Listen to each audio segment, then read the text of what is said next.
Hi friends, இன்றைக்கி ஒரு சூப்பரான வீடியோ தான் பார்க்க போகிறோம்.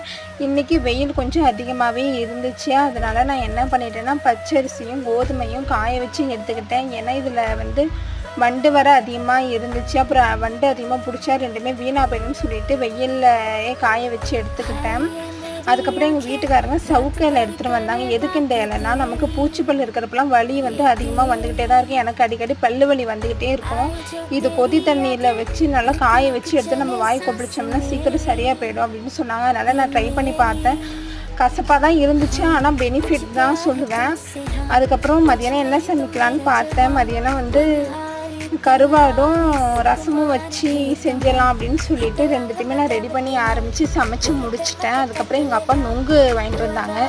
நொங்கு சாப்பிட்டு பார்த்தா இந்த வெய்ய நேரத்துக்கு நொங்கு சாப்பிட்றது ரொம்பவே நல்லது, குளிர்ச்சி. நீங்களும் ட்ரை பண்ணி பாருங்கள். ஓகே ஃப்ரெண்ட்ஸ், நெக்ஸ்ட் வீடியோவில் பார்க்கலாம். ஓகே, பாய்.